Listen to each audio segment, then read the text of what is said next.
For the first question, I'll turn to you, Dr. Moore, in terms of the waste, which is an issue that's on a lot of people's minds, especially in Nevada right now. Is that something, if we consider ramping up construction of nuclear power plants dramatically, how would that be addressed? Is that something that could be feasibly addressed? And we'll give you each a minute and 30 seconds. Well, first, it's primarily a political problem rather than a technical one to begin with. France is managing its used nuclear fuel, and so are many other countries. The key is recycling. Even if we don't do it in the next 10 or 20 years, eventually we will recycle that used fuel. So it needs to be stored safely and securely, but in a retrievable place where we can get at it. It's important to remember that nuclear waste is not harming anyone at the present time. 1.2 million people are dying in car accidents every year in this world, and nuclear waste is not hurting anyone. So why is it perceived to be this great serious risk? It's a total misconception, and it is misguided fear that we are afraid of the nuclear waste. It is easy to package, it is easy to contain, it is easy to make it secure. It's not a very large amount of stuff, and it's being put in 80-ton casks that nobody could possibly steal with any. You'd have to take over the United States of America in order to steal this stuff. So it's not a problem in that sense. And we do have the technical solutions to address it, and other countries are doing so quite adequately, and we're simply not following or studying. I guess we need to read the literature better. I mean, I think I have read the literature very well, in fact, and I know what France is doing, and I know what Japan is doing, and it's a way more advanced and effective than what we're doing here in the United States. We're 30 years behind these other countries. Okay, I think Dr. Moore has a rather narrow conception of nuclear waste. First of all, we have 250 million tons of uranium mine waste that are mostly on Native American lands. And I'd like to correct that no one has died from nuclear energy production.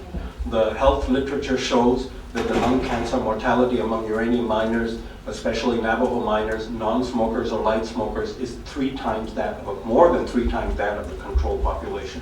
And we've got 250 million tons of uranium mill tailings all over the West. And that's just in this country when we're importing most of the uranium that is used in nuclear power plants today.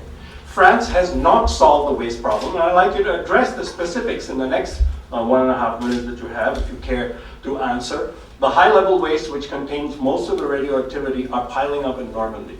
The French are just as allergic to having nuclear waste in their backyard as anybody else. They don't have a repository program. In fact, they don't have a functioning repository. They've got a repository program that the public has vigorously opposed, just like in this country.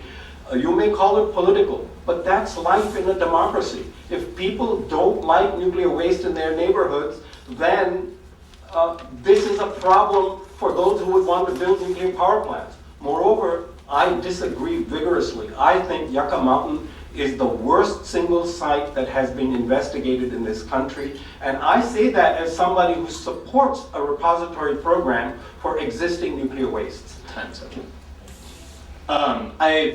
As a follow-up question, you mentioned nuclear reprocessing, which partly brings up issues which are also on a lot of people's minds of proliferation, and especially as we get to a sort of global solution for carbon-free energy.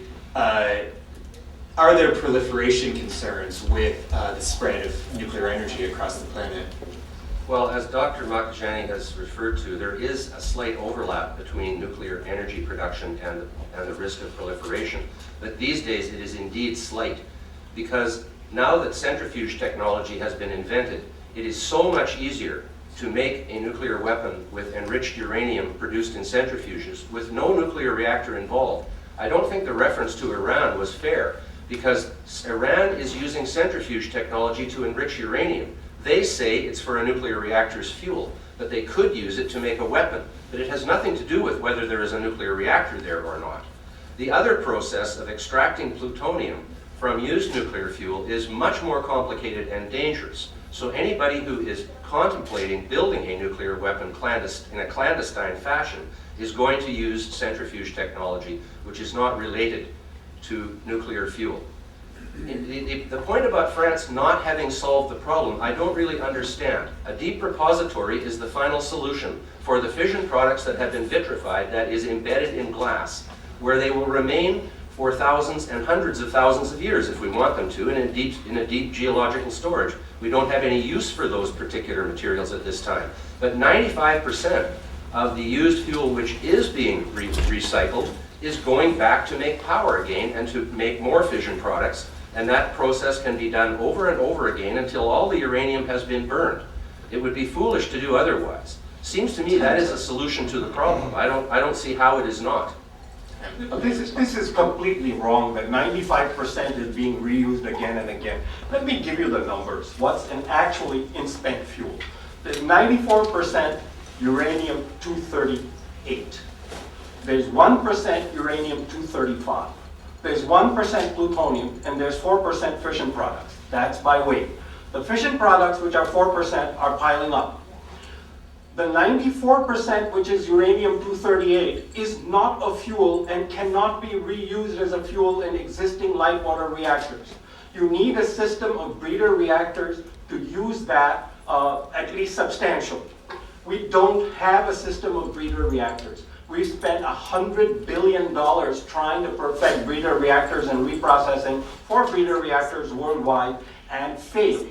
Now, Ralph Bennett at Idaho National Lab says we would need, and he supports breeder reactors, we would need hundreds of billions of dollars to develop breeder reactors to reuse that uranium, and won't be available till the end of the century. For your information, most of the uranium that is recovered in France is piling up in France, and a small part is sent to Russia for re-enrichment. For your information also, uranium enrichment is very much part of the nuclear power business, and centrifuges are part of the nuclear power business, and they're part of the proliferation risk. And as a dramatic example, most recent of the risk of reprocessing, that's where North Korea got its weapon plutonium, from a reprocessing plant.